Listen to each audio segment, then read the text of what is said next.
नमस्कार दोस्तों, आप सभी का स्वागत है एग्जाम्पुल में।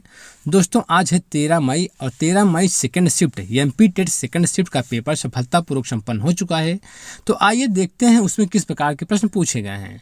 तो सबसे पहले हम सेक्शन ए का देखेंगे, सेक्शन ए में कहाँ कहाँ से प्रश्न पूछे गए हैं। उसके बाद फिर सेक्शन बी का देखेंगे। तो ठीक दोस्तों, चलते हैं टॉपिक तरफ हम। तो सबसे पहले हम सेक्शन ए देखेंगे।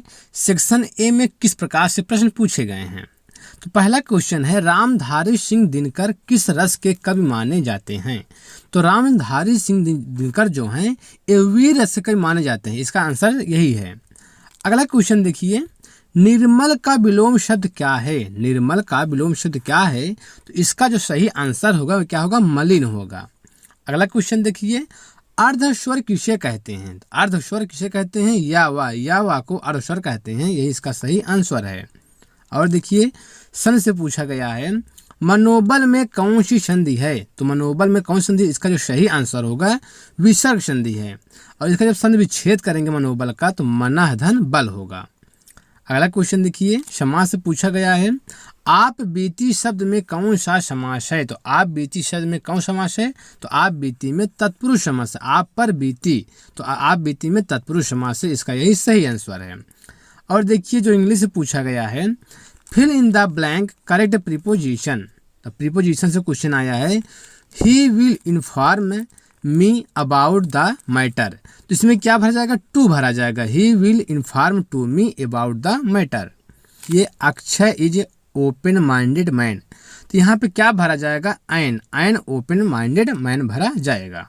अगला क्वेश्चन देखिए, choose the word opposite in meaning to the given word. यहाँ पे एबिलिटी का जो अपोजिट वर्ड होगा क्या होगा, इनएबिलिटी होगा। और देखिए जो अगला प्रश्न पूछा गया है, शर्म तथा गर्व जैसी भावना का विकास किस अवस्था में होता है। तो शर्म तथा गर्व जैसी भावना का विकास किस अवस्था में होता है, बाल्यावस्था में होता है। इसका यही सही आंसर है। अगला प्रश्न देखिए, वाइगोस्की के अनुसार बच्चे अपने वयस्कों के साथ सीखते हैं। तो वाइगोस्की के अनुसार जो बच्चे अपने समवयस्कों के साथ सीखते हैं तो कैसे सीखते हैं, अंतःक्रिया करके सीखते हैं। यही इसका सही आंसर है। और देखिए जो अगला प्रश्न पूछा गया है, बच्चे दुनिया के बारे में अपने समझ का सृजन करते हैं। यह कथन किसका है। तो यह कथन किसका है, यह कथन जो है जीन पियाजे का है। यही इसका सही आंसर है। अब अगला क्वेश्चन देखिए, शिक्षा का अति महत्वपूर्ण उद्देश्य है।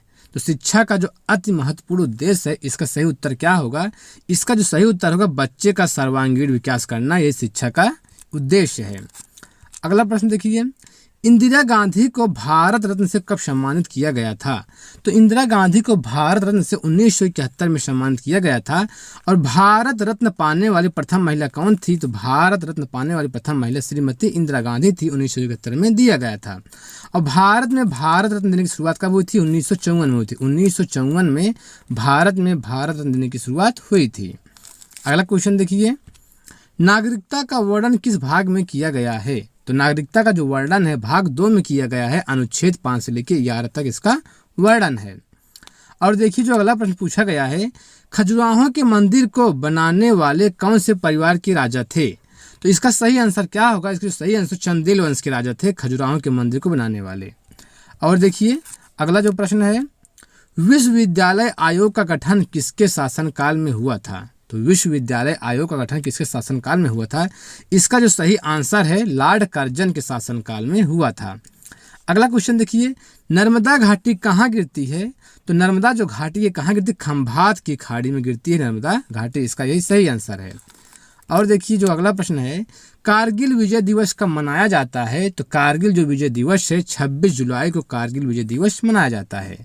अब देखते हैं सेक्शन बी में किस प्रकार से प्रश्न पूछे गए हैं साइंस के। आनुवंशिक यूनिट अर्थात जीन कहाँ पाए जाते हैं।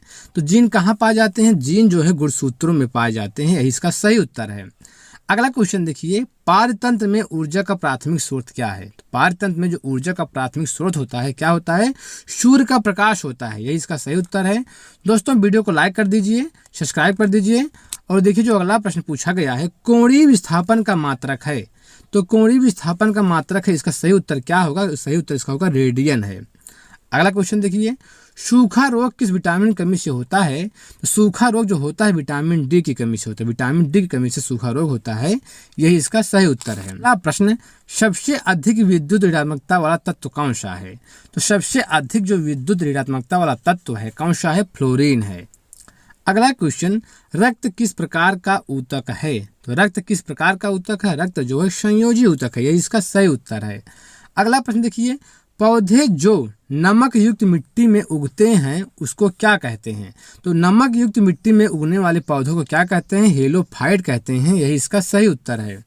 और देखिए जो अगला प्रश्न पूछा गया है, यदि एक पदार्थ का पीएच मान 7 से कम होता है तो इसे माना जाएगा, इसे क्या माना जाएगा? इसे अम्लीय माना जाएगा। और 7 से जब ऊपर जाता है क्षारीय होता है, 7 से नीचे अम्लीय होता है, और जब 7 होता है किसी का पीएच मान उदासीन होता है। अगला क्वेश्चन देखिए, हवाओं की ऊर्जा होती है, तो हवाओं की जो ऊर्जा होती है कैसी होती है? तो हवाओं की जो ऊर्जा होती है गतिज और स्थितिज ऊर्जा दोनों होती है, यही इसका सही उत्तर है। और देखिए अगला जो प्रश्न है, पोलियो रोग किसके द्वारा होता है? तो पोलियो जो रोग है किसके द्वारा होता है? तो पोलियो रोग जो है विषाणु के द्वारा होता है, यही इसका सही उत्तर है। देखिए जो विषाणु के द्वारा होने वाले रोग हैं रेबीज है, डेंगू, चेचक, जुकाम, ट्रेकोमा, एड्स, ये सब जो रोग हैं वायरस के द्वारा होते हैं। अगला क्वेश्चन देखिए, कौन सा कवक खाने के लिए प्रयुक्त होता है? तो कौन सा कवक है जो खाने के लिए प्रयुक्त होता है? तो अगैरिकस और मार्केला भी है, अगैरिकस है, इसका जो सही आंसर है अगैरिकस है, यही खाने के लिए प्रयुक्त होता है। अगला प्रश्न देखिए, फलों के मीठे स्वाद का कारण है? तो फलों के मीठे के स्वाद का कारण क्या है? फ्रक्टोज, शर्करा होती है फलों के मीठे के स्वाद का कारण, यही इसका सही उत्तर है।